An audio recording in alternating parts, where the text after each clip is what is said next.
Guns confiscated at the OKC airport, big names at OU jump out of a plane, and many Puerto Ricans are still without power. This is OU Nightly.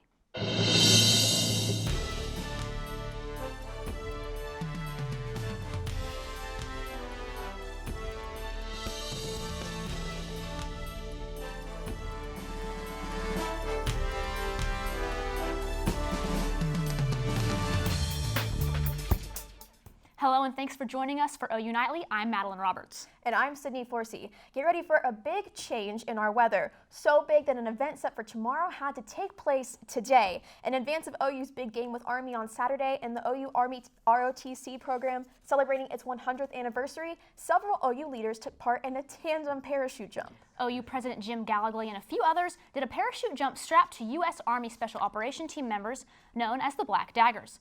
The jumpers included OU Provost Kyle Harper, softball coach Patty Gasso, and OU PD Chief Kent Ray. Army officers will jump into the Gaylord Family Memorial Oklahoma Stadium during the game with Army. The parachute jump set for Friday was moved to today because tomorrow's weather would not accommodate it. Meteorologist Nash Rhodes has details on a cold front and some serious rain moving in. Nash?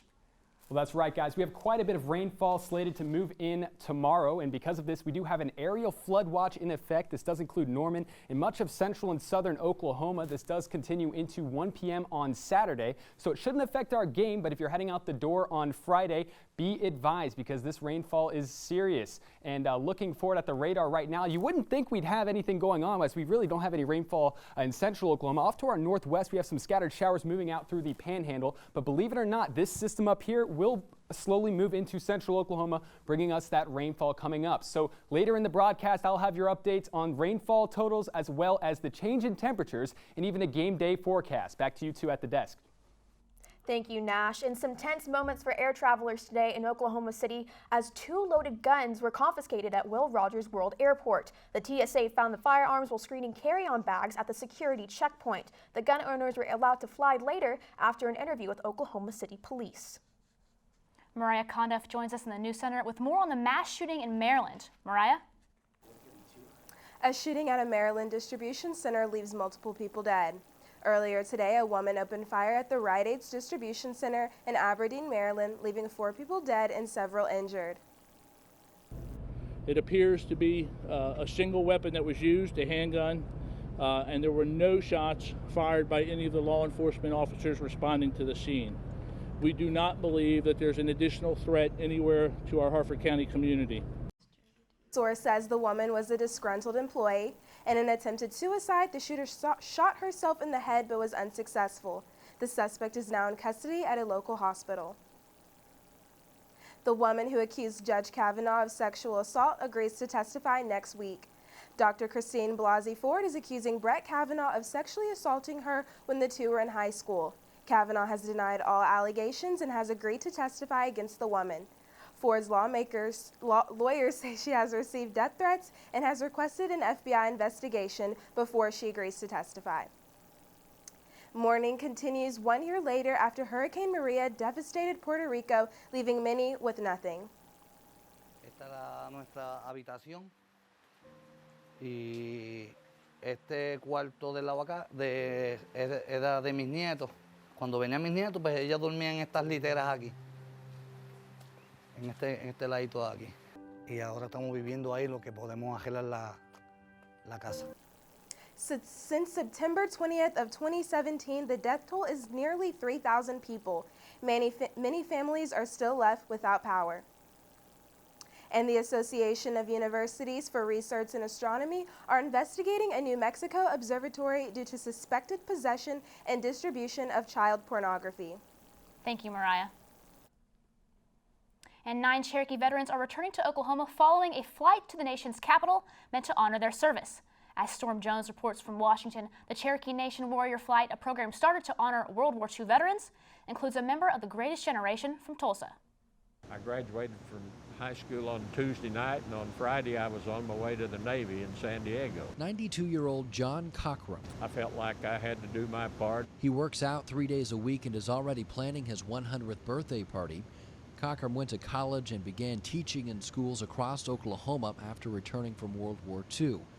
Yesterday at the Vietnam Memorial, he found the name of one of his 7 students killed in the war. I just remembered him when he was 17 years old and a student at Spapa High School, and what he had done and the accomplishments he had made at Spapa High School. It was an honor for me to get to go and remember him. Cochran was 17 himself when he signed up for the Navy near the height of the Second World War. I served on the submarine, the USS Piranha, and we just, you know, we did some good. We sunk some enemy vessels, but we also endured some heavy depth charge attacks. The normal citizen of this country don't know hardly anything about us. Deputy Principal Chief Joe Crittenden is a Vietnam veteran. He says Native Americans have a long history of serving in conflict. 1% of our population serves the other 99% as far as serving in the service. And of that 1%, Native Americans serve at a higher percentage than any other ethnic group in the country. Cochran says he'll always remember his first taste of brandy 500 feet below the surface of the Pacific under enemy fire. The captain had a nurse pour the crew around. He probably didn't think we were going to come back. He probably thought we were going to be sunk, and this was just a kind of a going away present for us, maybe. But we lived to fight another day. These Cherokee veterans know the cost of war, but they also know about just what it means to love and to serve this country. Storm Jones, Gaylord News, Washington. Keep watching for Storm and the rest of the Gaylord News team as they continue to cover stories in Washington. Oklahoma teachers are still pushing for change. We'll tell you what they're doing this fall to carry on momentum of last spring's walkout. Plus, a health alert about recalled meat. We'll tell you what to look for when OU Nightly continues.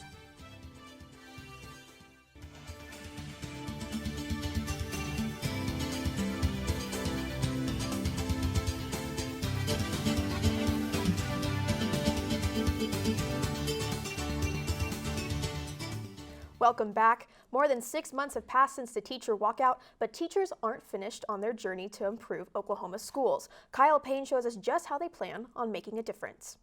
Educators and students across Oklahoma all remember the teacher walkout.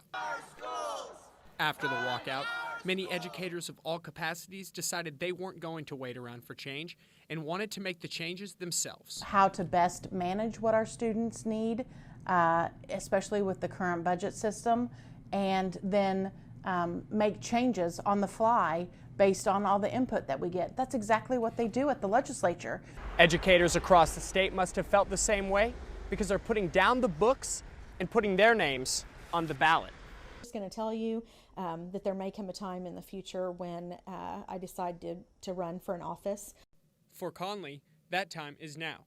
By day, she works as an administrative intern, and by night, she fundraises and campaigns for House District 20, and she fully expects to win in support of students and families across the state. The next step in advocating for education and for our state and for the families, the Oklahoma families, that's what I've made a promise to my district, is that I'm going to put Oklahoma families first. She believes the shift in educators running for office is long overdue. Educators across the state see firsthand the effects the budget crisis has on Oklahoma schools. We've been left behind, we've been forgotten. And, we all see on a daily basis the effects that the budget cuts have had on our classrooms. The candidates hope to bring back full-time teachers in the state. This year, more than 2,100 emergency certified teachers are at the head of the classroom. Conley and others believe that 1010XX was a good first step, but fixing the education system in Oklahoma still has a long way to go. Kyle Payne, OU Nightly. You can find out more on Conley's campaign goals on her Facebook page. Now, Tori King has the latest on a food recall that could cause some Oklahomans to throw out their ground beef. Tori? You might want to look in your freezer because Cargill Meat Solutions recalled more than 132,000 pounds of ground chuck yesterday. This U.S. Department of Agriculture said the recall came after an E. coli outbreak left more than 18 reported illnesses from people who ate the beef. One person has died. This meat was distributed nationwide, so check your fridge for beef packages with an inspection mark that says EST86R. If you find any ground chuck with that mark, throw it away or return it to the store immediately. And incredible news for a girl in Chicago today. 11-year-old Sophia Sanchez needed a transplant, and what she received was more than just a heart. A month ago, Sanchez made an online wish for the rapper Drake to visit her in the hospital. Well, he made that visit happen, excuse me, and not more than a week later did Sophia also receive a brand new heart. He said stay strong and keep fighting and you will get through this, and it helped a lot. Sophia says that she and Drake are officially friends now. And earlier this week, the Oklahoma Department of Health confirmed 3 cases of mumps here at OU. Although the 3 students have now been treated and cleared by doctors, some OU students are still concerned. So I have 4 health tips to avoid catching the mumps. First, get vaccinated against the mumps. Second, remember to wash your hands regularly with soap and water. Third, make sure to sneeze and cough into a tissue or elbow if you have to avoid spreading airborne diseases. And finally, avoid sharing drinks, foods, or utensils that could carry the virus. And you know, guys, studies show that 85% of people vaccinated for the mumps are adequately protected from the virus. And I hear that Goddard is giving out free mumps boosters. Well, I will definitely be going to Goddard to get one of those booster shots. What about you, Madeline? Yeah, mumps is definitely not something that I would want to deal with at all. It sounds terrible. Me either. Absolutely. Well, thank you so much, Tori. Thanks, Tori. Later on OU Nightly, a young man learns his lesson in an unconventional way. And Nash Rhodes has another look at today's weather. That's right, I've got the timing on heavy rainfall and a game day forecast coming up.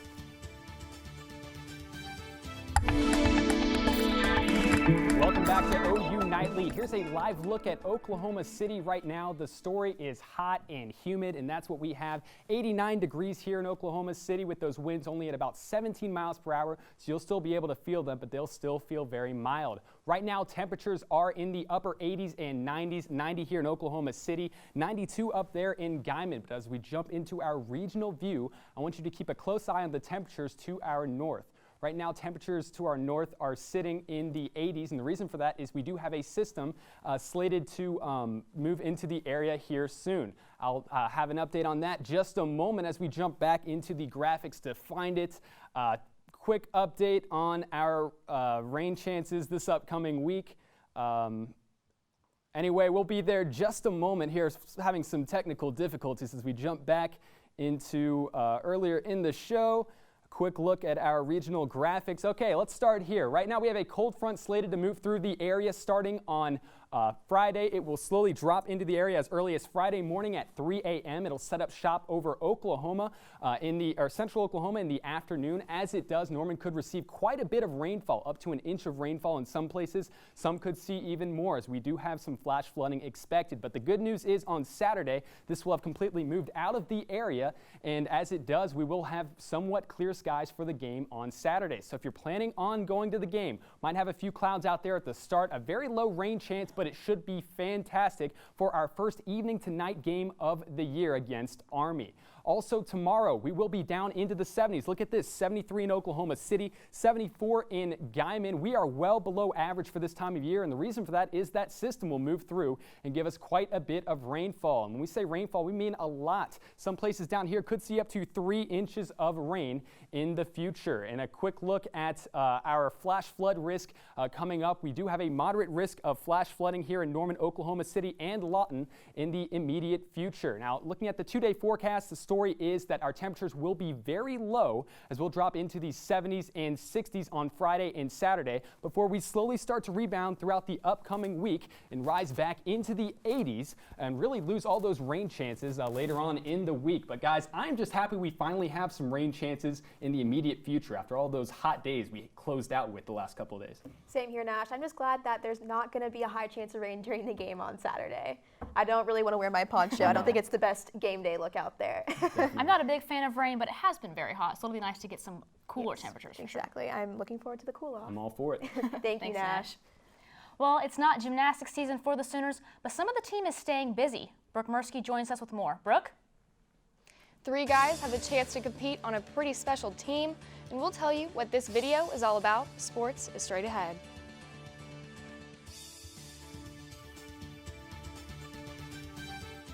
Oh wait, it's right. 3 Sooners are participating And the gymnastics world team selection camp today starting in Colorado Springs. The camp is 4 days long with 2-day competitions today and Saturday.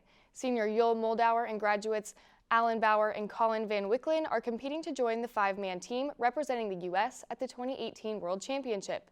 The camp is being live streamed right now and again on Saturday on the USA Gymnastics YouTube channel. And the Sooners wrap up non-conference play this Saturday. Cal Day is here with more on the challenges the Sooners face the Cadets. The Sooners will meet the Army Black Knights on the gridiron for the first time since 1961. Now, Army's triple option offense poses a threat for the Sooners, and it's a change of pace defensively. Preparations for this one began in the preseason. I did a day in the spring just to kind of learn the fundamentals, changing of techniques, understanding spacing, what they're trying to do with their gaps and their alignments, and getting our players to really understand all the different formations. You have to make sure you stay low, make sure that you stay to your disciplines, and don't go outside of yourself, and make sure that you're playing with great effort the entire game.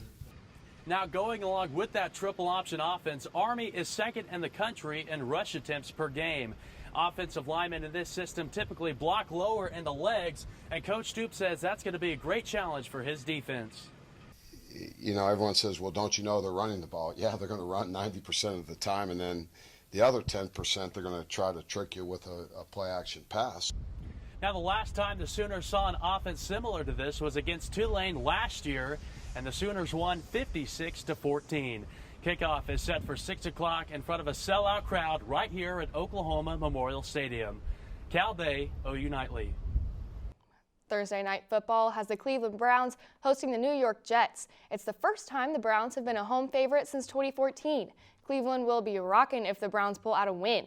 Coolers full of Bud Light have been locked up since training camp, and fans will drink for free when the club picks up their first win. Dilly dilly.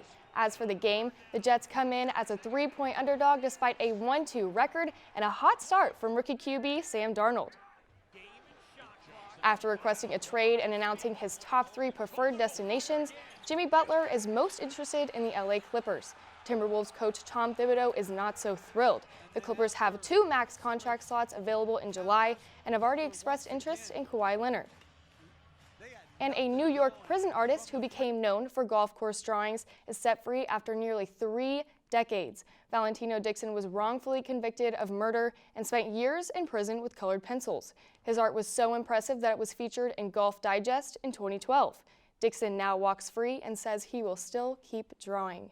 Now that sounds like a mulligan to me. That's an amazing story. I can't believe he spent, so long in prison for something he didn't do, and those drawings were beautiful. Great story. They were so beautiful. I can't wait to see if he puts out any new artwork soon. Me too. All right, thank you so much, Brooke. Thanks. And still ahead on OU Nightly, we'll have another look at the 5-day forecast. And a punishment that perfectly fits the crime.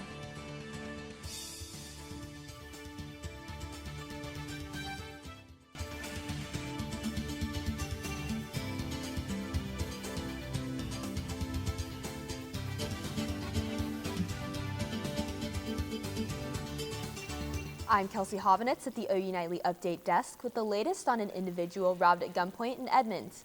At around 2:30 this afternoon, a robber stole the cell phone of an unnamed victim at a 7-Eleven near the University of Central Oklahoma. The robber was last seen headed north in a burgundy Chevrolet Malibu. For breaking news updates, be sure to like us and follow OU Nightly on Facebook, and if you have a suggestion for a news story, let us know.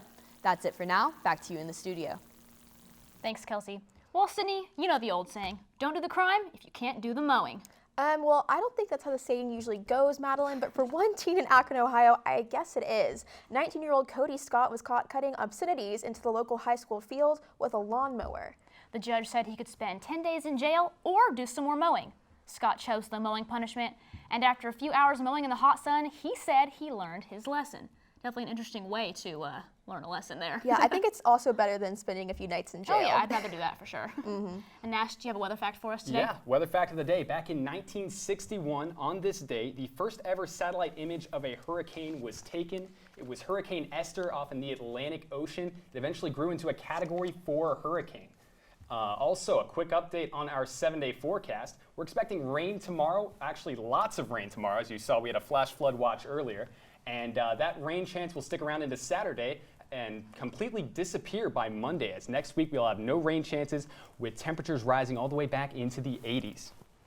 Wow, it sounds like a nice week next week. I'm looking forward to it. Sydney will get her poncho on, my rain boots. Definitely, yeah. Not for the game, though. It's looking nice for the game. Yep. Well, thank you so much, Nash.